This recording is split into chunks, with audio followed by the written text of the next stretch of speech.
ला इलाहा इल्लल्लाह मोहम्मद रसूल अल्लाह, यानी अल्लाह सिर्फ एक है, दूसरा कोई नहीं। मोहम्मद साहब उसके सच्चे रसूल हैं। इस्लाम को मानने वाले दुनिया भर के मुसलमान अपने आप को इस्लाम के अनुयायी कहते हैं, लेकिन अगर आप इस्लामी कानून की अपनी समझ और इसके इतिहास के मुताबिक इस्लाम के मानने वाले मुसलमान कई पंथों यानी क्रीड में बटे हुए हैं। दुनिया भर के मुस्लिमों को अगर मोटे मोटे तौर पर देखें तो ये दो पंथों या फिरकों में बटे हैं, और ये है शिया और सुन्नी।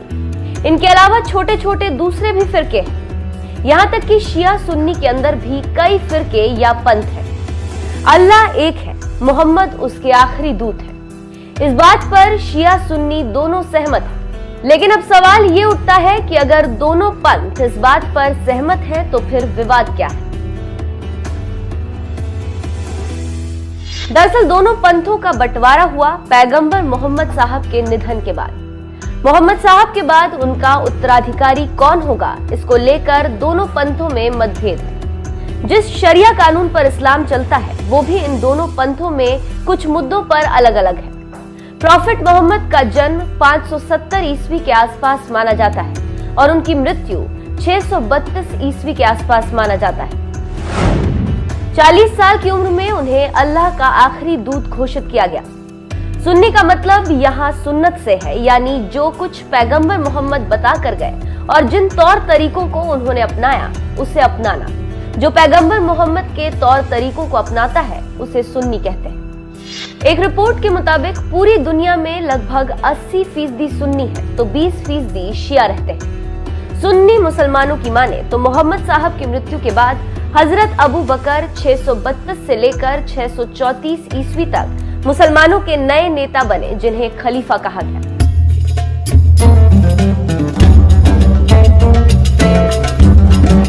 अबू बकर रिश्ते में पैगंबर मोहम्मद के ससुर थे। इसके बाद क्रमशः हजरत उमर फारूक 634 से 644 ईस्वी तक, हजरत उस्मान गनी 644 से 656 ईस्वी तक, हजरत अली 656 से 661 ईस्वी तक। इन चारों लोगों को खुलफाए राशिदीन यानी सही रास्ते पर चलने वाला बताया गया। इसके बाद से जो लोग आए राजनीतिक रूप से मुसलमानों के नेता तो कहलाए, लेकिन धार्मिक आधार पर कोई नेता नहीं हुआ। जहां तक इस्लामिक कानून की व्याख्या का सवाल है तो सुन्नी मुसलमान 4 ग्रुप में बटे हैं, लेकिन एक 5वां ग्रुप भी है जो इन चारों समूहों से अपने आप को अलग मानता है। इन 5 फिरकों में विश्वास और आस्था में बहुत ज्यादा फर्क नहीं है, लेकिन इन 5 पंथों की माने तो इनके इमाम ने इस्लाम का सही अर्थ समझाया है। यहाँ पर एक बात को क्लियर करते चले कि सुन्नी इस्लाम में 4 स्कूल ऑफ थॉट यानी विचारधारा है। 8वीं और 9वीं सदी में 150 सालों के अंदर 4 बड़े धार्मिक उपदेशक पैदा हुए, जिन्हें बाद में इमाम की उपाधि दी गई, और इन चारों इमाम ने हदीस और कुरान के हवाले में इस्लाम की व्याख्या अपने अपने तरीके से की, और फिर आगे चल इन्हीं को मानने वाले 4 पंथों में बंट गए। इमाम अबू हनीफा 699 से 767 ईस्वी, इमाम शाफई 767 से 820 ईस्वी, इमाम हम्बल 780 से 855 ईस्वी, इमाम मालिक 711 से 795 ईस्वी। इन इमाम के मानने वाले लोग उस सेक्ट यानी संप्रदाय के हो गए। जैसे इमाम अबू हनीफा को मानने वाले लोग हनफी कहलाए जाते हैं, इमाम हम्बल को मानने वाले हम्बली, इमाम हनफी। ऐसा नहीं है कि इस्लाम के मानने वाले सिर्फ शिया सुन्नी हम्बली या हनफी में बटे हैं। हनफी संप्रदाय में भी 2 संप्रदाय हैं। पहला बरेलवी सुन्नी तो दूसरा है देवबंदी सुन्नी। ये दोनों नाम उत्तर प्रदेश के 2 जिलों सहारनपुर के देवबंद और बरेली से हैं। 20वीं सदी में 2 बड़े धार्मिक उपदेशक ने इस्लाम की अलग अलग विवेचना की।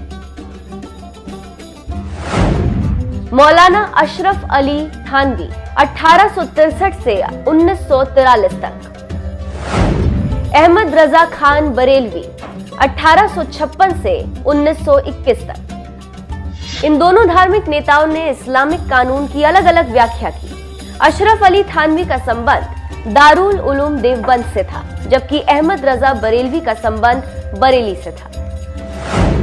मौलाना अब्दुल रशीद गंगोही और मौलाना कासिम ननोतवी ने 1867 में सहारनपुर के देवबंद में दारुल उलूम देवबंद मदरसे की नींव रखी। देवबंदी विचारधारा को आगे बढ़ाने के लिए अशरफ अली थानवी, मौलाना अब्दुल रशीद गंगोही और मौलाना कासिम ननोतवी ने कड़ी मेहनत की। भारत, बांग्लादेश, अफगानिस्तान में रहने वाले ज्यादातर मुसलमानों का संबंध इन्हीं दोनों संप्रदायों से है। देवबंदी और बरेलवी के मानने वालों का मानना है कि कुरान और हदीस ही उनकी शरीयत का मूल स्रोत है। इसलिए शरीयत के तमाम कानून इमाम अबू हनीफा के फिकह के अनुसार है। बरेलवी मसलक के मानने वालों के अनुसार आला हजरत ने इस्लाम को फॉलो करने का जो तरीका बताया है वो ज्यादा सही है। देवबंदी और बरेलवी मसलक के मानने वालों में बहुत ज्यादा फर्क नहीं है, लेकिन कुछ चीजों में मेजर अंतर दिखता है। जैसे बरेलवी मसलक के मानने वाले ये कहते हैं कि पैगंबर मोहम्मद साहब सब जानते हैं। उन्हें गैब यानी भविष्य में क्या होने वाला है उसकी जानकारी थी। जो दिखता है वो भी, जो नहीं दिखता वो भी सब जानते थे। लेकिन वहीं देवबंदी इस आस्था में विश्वास नहीं रखते। देवबंदियों का मानना है कि अल्लाह के बाद अल्लाह के नबी पैगंबर मोहम्मद साहब का नंबर आता है, लेकिन उन्हें आम इंसान मानते हैं, यानी उन्हें गैब की जानकारी नहीं थी। बरेलवी सूफी इस्लाम के अनुयायी हैं और उनके यहाँ मजारों को काफी महत्व दिया जाता है, जबकि देवबंदी मजारों को नहीं मानते और इसका विरोध करते हैं। इमाम मालिक। अब आते हैं इमाम मालिक पर। सुन्नियों के दूसरे इमाम थे इमाम मालिक, जिनके मानने वाले एशिया में कम हैं और मिडिल ईस्ट में ज्यादा है। उनकी एक महत्वपूर्ण किताब इमाम मोत्ता के नाम से प्रसिद्ध है। मलिकी को मानने वाले उनके बताए रास्ते पर चलते हैं। मलिकी को मानने वाले मध्य पूर्व एशिया और नॉर्थ अफ्रीका में ज्यादा है। इमाम शाफई। अब जिस इमाम का नंबर आता है उनका नाम है इमाम शाफई। इमाम शाफई इमाम मालिक के शागिर्द थे और ये सुन्नियों के तीसरे इमाम हैं। मुसलमानों का एक बड़ा तबका इनके बताए रास्ते पर चलता है, जो मध्य पूर्व एशिया और अफ्रीकी देशों में रहते हैं। अकीदे के मामले में ये दूसरे फिरके से अलग नहीं है, लेकिन तौर तरीकों की बात करें तो ये हनफी संप्रदाय से अलग है। इमाम शाफई के मानने वालों का मानना है कि इनके इमाम ने जो इस्लाम की व्याख्या की है उसका अनुसरण करना है। इमाम हंबल। अब बात करते हैं इमाम हंबल और उनके मानने वालों की। सऊदी अरब, कतर, कुवैत, संयुक्त अरब अमीरात, मिडिल ईस्ट और कई अफ्रीकी देशों में इनको मानने वाले लोग हैं। जो लोग इमाम हंबल को मानते हैं उन्हें हंबली कहा जाता है। यहाँ पर एक बड़ी बात बताते चलें कि सऊदी अरब का सरकारी शरीयत तो इमाम हंबल के धार्मिक कानून पर बना है। इन चारों इमामों को मानने वाले मुस्लिमों का कहना है कि इस्लाम को फॉलो करने के लिए इन इमामों के बताए रास्ते पर चलना जरूरी है। कौन है सल्फी, वहाबी या अहले हदीस? इन चार इमाम के अलावा मुस्लिमों का एक तबका ऐसा भी है जो किसी भी इमाम के बताए रास्ते पर नहीं चलता। इस तबके को सल्फी, वहाबी या अहले हदीस कहते हैं। इस तबके का कहना है कि इनकी रहनुमाई के लिए आसमानी किताब कुरान और पैगंबर मोहम्मद की बताई गई बातों वाली हदीस है। इसलिए ये किसी इमाम का अनुसरण न करके पवित्र कुरान और हदीस को मानते हैं और इन मानने वालों को ही अहले हदीस, सल्फी या वहाबी कहते हैं। ऐसा नहीं है कि ये चारों इमामों को नहीं मानते। वो चारों इमामों के रिसर्च, स्टडी और उनकी बुक की इज्जत करते हैं, लेकिन किसी भी इमाम का अनुसरण करने के पक्षधर नहीं।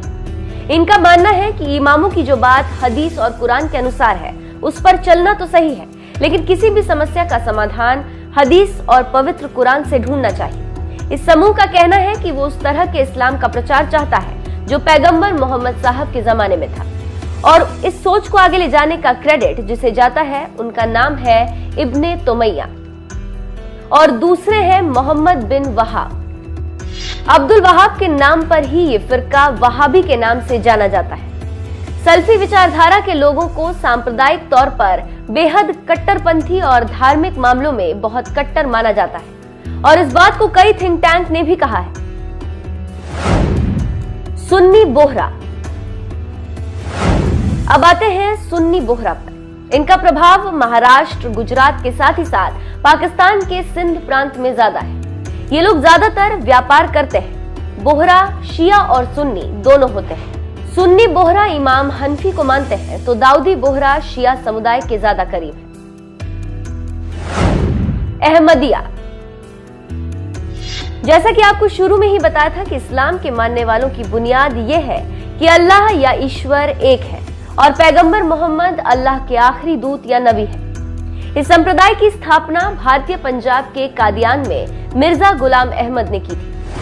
इस संप्रदाय के लोगों का मानना है कि मिर्जा गुलाम अहमद खुद पैगंबर के अवतार थे। इस संप्रदाय के लोगों का मानना है कि अहमद खुद कोई कानून नहीं लाए, बल्कि वो पैगंबर मोहम्मद की ही बात को आगे बढ़ाते हैं, लेकिन नबी का दर्जा रखते हैं। लेकिन यहाँ पर एक दिलचस्प बात आपको बता दें कि इतने संप्रदाय या फिरका होने के बावजूद सभी फिरके एक बात पर सहमत हैं और वो बात यह है कि पैगंबर मोहम्मद अल्लाह के आखिरी पैगंबर हैं। लेकिन अहमदिया समुदाय के लोगों का मानना है कि मिर्जा गुलाम मोहम्मद पैगंबर का दर्जा रखते हैं। बस इसी बात पर इतना विवाद बढ़ा कि मुसलमानों का एक बड़ा वर्ग अहमदियों को मुसलमान ही नहीं मानता।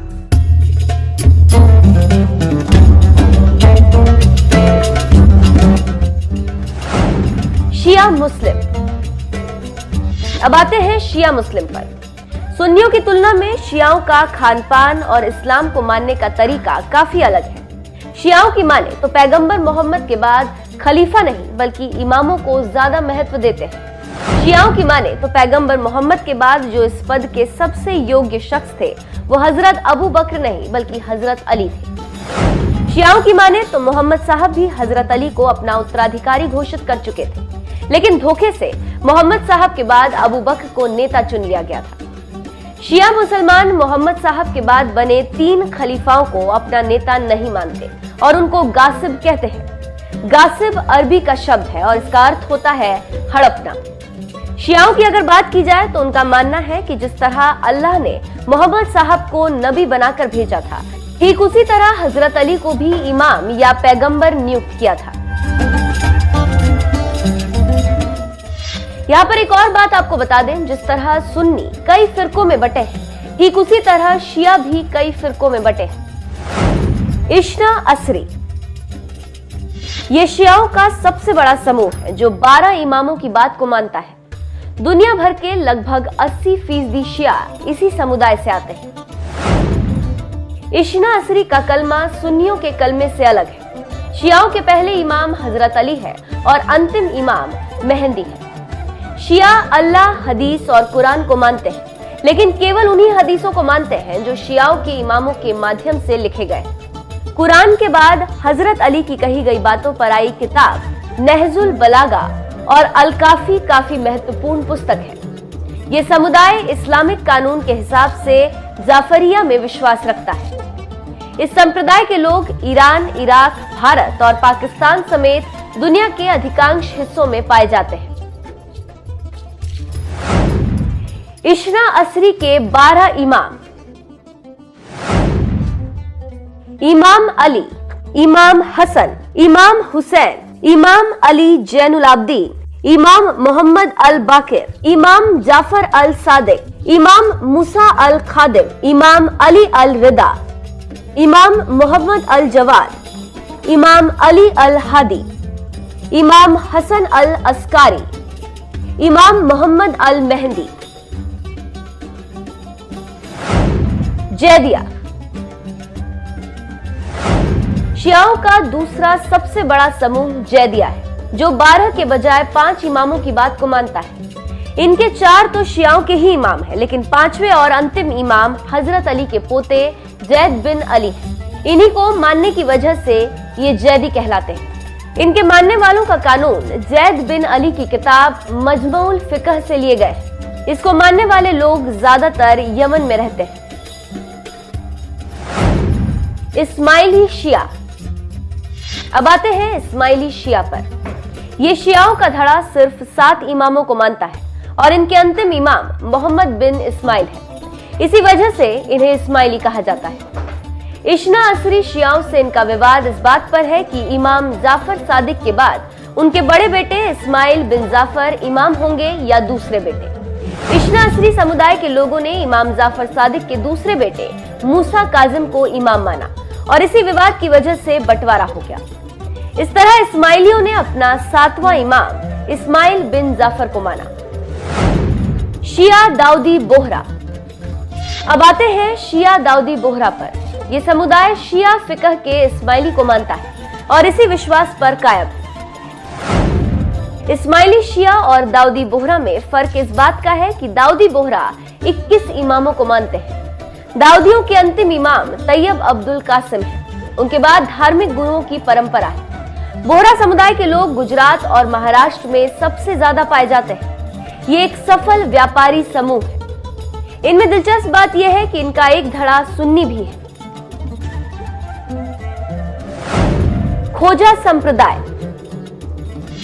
अब आते हैं खोजा संप्रदाय पर। इस समुदाय के लोग शिया और सुन्नी दोनों होते हैं। इस समुदाय के लोग भी गुजरात और महाराष्ट्र में रहते हैं। इनमें ज्यादातर लोग इस्माइली फिकह को मानते हैं तो वहीं कुछ इश्ना असरी के कानून को मानते हैं। नुशैरी। नुशैरी शिया को अलावी के नाम से भी जाना जाता है। इस समुदाय के लोगों का मानना है कि हजरत अली भगवान के रूप में जमीन पर आए थे। नुशैरी दोबारा पैदा होने में विश्वास रखते हैं और कुछ ईसाई धर्म की भी रस्म अदा करते हैं। तो अब आप समझ सकते हैं कि मुसलमानों में कितने पंथ या संप्रदाय हैं। इसके साथ ही साथ और भी कई छोटे छोटे पंथ मौजूद हैं। बता दें कि इस्लाम में फिरका या पंथ के बंटवारे का जिक्र पवित्र कुरान और हदीस में भी है। आसमानी किताब कुरान में लिखा है कि जिन लोगों ने अपने दीन के टुकड़े टुकड़े किए और गिरोह गिरोह हो गए, ए रसूल तुम किसी बात में इनमें से नहीं, इनका मां अमल सिर्फ अल्लाह के सुपुर्द है, फिर वो इन्हें बताएगा जो वो करते रहे हैं। वही एक हदीस के मुताबिक मोहम्मद साहब ने फरमाया कि मेरी उम्मत पर भी वो हालात आएंगे जो बनी इसराइल पर आए थे। बनी इसराइल 72 फिरकों में बट गई थी। मेरी उम्मत 73 फिरकों में बट जाएगी, लेकिन एक फिरके के सिवाय बाकी तमाम फिरके जहन्नुम में जाएंगे। सहाबाए किराम ने पूछा, या रसूल अल्लाह, वो कौन सा फिरका होगा? हुजूर ने फरमाया कि जो मेरी और मेरे साहबा की सुन्नतों पर अमल पैरा होगा। यानी इस्लाम में यूनिटी की बात कही गई, लेकिन कयामत तक लोगों में इस्लाम को लेकर आपस में इतना मतभेद हो जाएगा कि वो 73 फिरकों में बंट जाएंगे। आपको हमारी ये स्टोरी कैसी लगी हमें कमेंट करके जरूर बताएं। न्यूज एक्सप्रेस को यूट्यूब पर सब्सक्राइब करें, फेसबुक पेज को लाइक करें और हमें ट्विटर पर फॉलो जरूर करें।